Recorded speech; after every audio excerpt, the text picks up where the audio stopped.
PancakeSwap a annoncé récemment qu'ils allaient faire une migration de leur plateforme en version 2. La migration n'inclut pas vraiment une migration de la plateforme entièrement.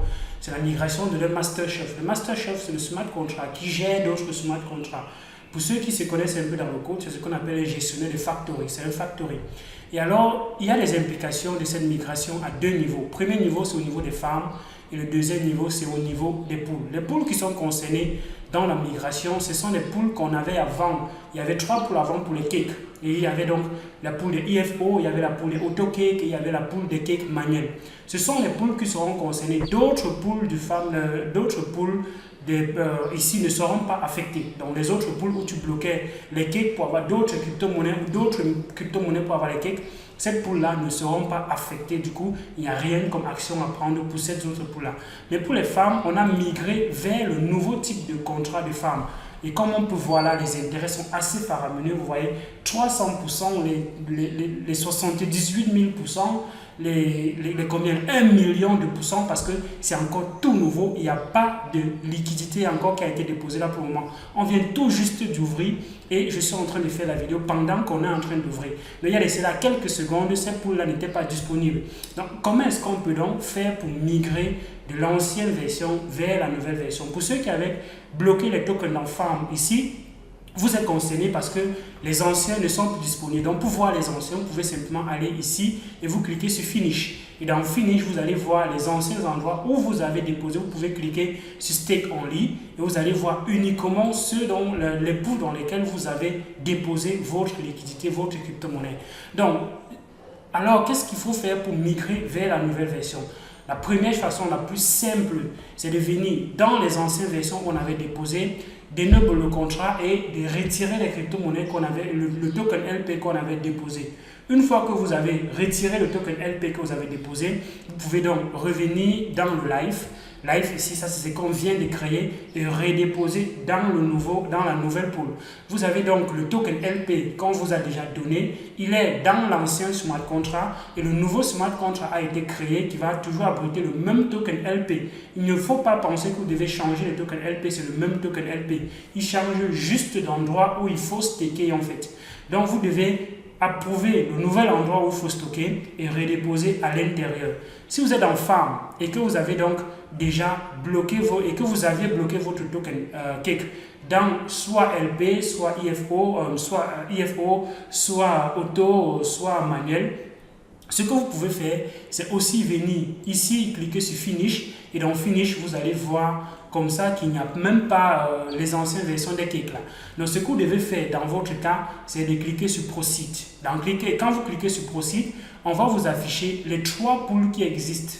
Si vous avez donc déposé dans l'une de ces pools, il y aura les boutons On Stake. Vous allez donc pouvoir déstaker et vous allez maintenant Go to Stake. Et quand vous cliquez sur Stake, c'est là où il faudrait bien se poser la question avant d'arriver sur Stake. Parce qu'il y aura maintenant 2 façons de staker ces différents cakes. La première façon sera le staking flexible. Le staking flexible, ça veut dire que vous pouvez déstaker votre crypto-monnaie à tout moment. Vous pouvez retirer vos bénéfices, vos intérêts à tout moment et garder encore votre crypto-monnaie en staking. Donc c'est un peu comme le staking manuel qui existait avant. Mais le staking bloqué, ça veut dire que vous décidez une période pendant laquelle votre crypto-monnaie sera bloquée dans le smart contract et vous ne pouvez pas avoir accès ni aux intérêts ni à la crypto-monnaie et ça va faire de l'auto-compounding, donc ça va faire les intérêts composés automatiquement. Du coup, si quelqu'un décide de bloquer pendant 1 an, il ne peut pas retirer avant 1 an. Alors il faudrait se poser la question de comment est-ce que je dois faire. Et moi, personnellement, il y a 2 approches. La première approche, c'est de se dire, est-ce que je veux utiliser ma crypto-monnaie régulièrement? Est-ce que j'en ai besoin régulièrement? Est-ce que j'ai des problèmes, des besoins qui font en sorte que j'ai besoin de retirer de temps en temps les intérêts pour vivre ou bien pour faire un certain nombre d'actions avec? Si c'est votre cas, alors bloquer pendant une longue période ne sera pas intéressant parce que vous serez en difficulté régulièrement. Mais par contre, si vous êtes une personne qui veut garder la crypto-monnaie sur le long terme, qui pense que oui, c'est ce que je veux transmettre comme héritage, c'est ce que je suis en train de préparer pour la retraite, alors pourquoi ne pas bloquer pendant une longue période, parce que les intérêts seront encore assez intéressants par rapport à quelqu'un qui bloque simplement flexible, vu qu'il y aura l'effet composé. Et ces effets composés-là vont booster encore les intérêts sur la plateforme. Mais est-ce qu'on peut faire les deux en même temps? Impossible. C'est un seul smart contract. Vous avez donc la possibilité de faire une seule chose dans un smart contract. Avant, on avait la possibilité de bloquer une partie dans le farm, dans auto, une partie dans manuel. Mais là, maintenant, ce n'est plus possible.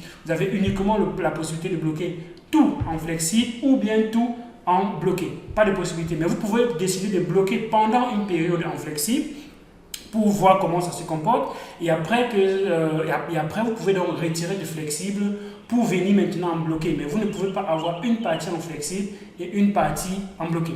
Donc, une information aussi, c'est que vous qui bloquez en flexible, quand vous allez retirer vos intérêts régulièrement, sachez qu'il y aura 2% qui seront imposés. Donc, si vous avez déposé 10 cakes et que vous avez récupéré un cake en bénéfice, si vous récupérez ces 1 cake-là, on ne va pas vous donner 1 cake, on va vous donner 0,8 cake parce qu'il y aura 2% qui seront retirés et brûlés dans l'optique de créer la rareté des cakes et réduit donc en circulation. Donc, voilà ce que vous devez savoir pour la migration pour le moment. Mais même pour les femmes, vous pouvez également migrer de cette façon-là. Vous allez dans Femmes, vous allez voir ici les tokens LP que vous avez bloqués dans ces différentes plateformes que vous avez dans votre portefeuille et vous allez donc cliquer sur On Stake et après avoir cliqué sur On Stake, vous allez donc Go to Stake et quand vous allez sur Stake, vous allez voir les femmes vers lesquelles vous avez les tokens LP vers lesquels vous pouvez déposer. Un token LP, c'est tout simplement un couple de crypto-monnaies. On a couplé deux crypto-monnaies et on peut donc être sujet à l'impermanent loss. Du coup, il faut minutieusement savoir qu'est-ce qu'on les crypto-monnaies qu'on couple et comment est-ce qu'on fait pour les coupler. Donc, quand on va dans Farm aujourd'hui, on voit les intérêts sont assez intéressants, assez fous. Quand on était en train de parler au début de la vidéo, il y a quelques minutes, on était à des millions. Ça, c'est parce qu'on n'avait pas encore déposé. Au fur et à mesure qu'on dépose, les intérêts réduisent. Les intérêts réduisent. Et comme les blocs et comme les intérêts sont payés par bloc, ceux qui en ont déposé au début ont bénéficié de ces 1 million de pourcents d'intérêt là. Donc au lieu d'avoir peut-être un cake qu'ils auraient pu avoir s'ils avaient 1%, ils ont eu fois 1 million de cakes, en fait, donc ils ont eu 1 million d'intérêt divisé par la seconde parce que c'est payé par seconde. Si à une seconde ça te donnait 0,001%, parce que c'est fois 1 million, ça va te donner un peu 1 million de plus.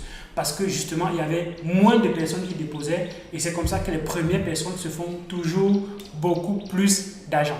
Donc tu me dis ce que tu penses, quel peut être l'avenir du cake? Clairement, je pense que le cake est en train de créer ce qu'on appelle un staking bloqué. Et les staking bloqués ont cet avantage-là qui crée la rareté en circulation. Imaginez-vous quelqu'un qui bloque sa crypto-monnaie pendant 5 ans. Quand il a bloqué pendant 5 ans, il ne peut pas retirer. Il y a donc cette crypto-monnaie-là qui est hors circulation, qui ne peut plus être utilisée. C'est un peu comme les blockchains comme Elrond ou bien comme Cardano, où il y a plusieurs parties de la crypto-monnaie qui ont staking sur les plateformes. On ne peut pas déstaker avant un certain nombre de temps. Pour la blockchain de Cardano, c'est autour de 5 jours, 4 jours. Mais sur la blockchain de Elrond, c'est autour de 10 jours. Donc tu ne peux pas déstaker. Une fois que tu as staké, tu ne peux pas déstaker avant 10 jours. Mais imaginez-vous qu'on avait plutôt donné la possibilité aux gens de bloquer sur ces blockchains-là et de ne pas retirer avant 1 an.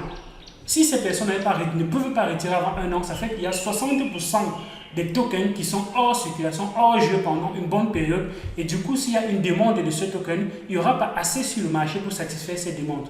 Donc, plus il y aura du staking bloqué, plus les gens vont décider de bloquer pendant une longue période, plus ça va réduire la quantité de cakes en circulation et plus ça va donc comme ça créer cet effet de rareté là s'il y a une demande. La demande des cakes, elle est là. Il y a les NFT où on a besoin des cakes pour acheter. Il y a les jeux où on a besoin des cakes pour acheter. Et il y a des mécanismes dont j'ai déjà expliqué dans une vidéo précédente qui explique comment est-ce que le cake réduit sa quantité en circulation. Donc tu me dis ce que tu penses du cake. Est-ce que c'est une crypto-monnaie dont tu vois un potentiel? Et si toi aujourd'hui tu veux staker, qu'est-ce que tu vas choisir? Tu vas choisir flexible ou bien tu vas choisir bloqué? Je rappelle qu'on peut faire flexible pendant une période et après on va vers bloqué. Mais une fois qu'on est dans bloqué, on ne peut pas retirer avant la fin du blocage. Mais une fois que la fin du blocage arrive, qu'est-ce qui va se passer? Tu as encore 90 jours pour pouvoir avoir les intérêts de façon graduelle qui vont baisser progressivement. Et après que les 90 jours passent, c'est fini, tu ne vas plus recevoir de ces intérêts. Ça évite comme ça de donner la crypto-monnaie à des personnes qui ne sont pas actives, mais plutôt de donner la crypto-monnaie à ceux qui ont bloqué pendant une certaine longue période et récompenser beaucoup plus les personnes qui bloquent pendant une longue période. Donc, voilà un peu comment, voici un peu la mise à jour de PancakeSwap. Voici ce qui arrive là présentement. Quand je suis ici, ça, c'est pour ceux qui avaient bloqué sur la version 1. Donc, si tu avais bloqué tes tokens avant qu'on ne passe sur la version 2, tu peux toujours venir dans Finish ici. Et il y a ici Go to Migrate Page. Ça, c'est ceux qui avaient bloqué dans la version 1. Ils peuvent toujours retrouver les pools dans lesquels c'était bloqué et récupérer encore leur token LP. Donc, voilà un peu ce qu'il s'agit dans cette vidéo. Tu me dis ce que tu penses en commentaire. Je suis tutui, j'attends ce que tu penses comme stratégie. Qu'est-ce que tu penses et qu'est-ce que tu vas adopter comme stratégie en commentaire de cette vidéo. En commentaire, en description, tu vas trouver le lien de notre groupe Telegram, le lien pour la formation. Pour ceux qui veulent suivre la formation, il y a une série de vidéos qui vont te permettre d'avancer et de devenir un investisseur pro dans l'écosystème des crypto-monnaies. Abonne-toi, like la vidéo et partage la vidéo si tu as plu et si tu as aimé et que tu voudrais recevoir régulièrement un contenu de qualité comme ce que tu es en train d'écouter là maintenant. D'ici à là, porte-toi bien. Il y a d'autres vidéos sur la chaîne Elvis Condio. Ciao.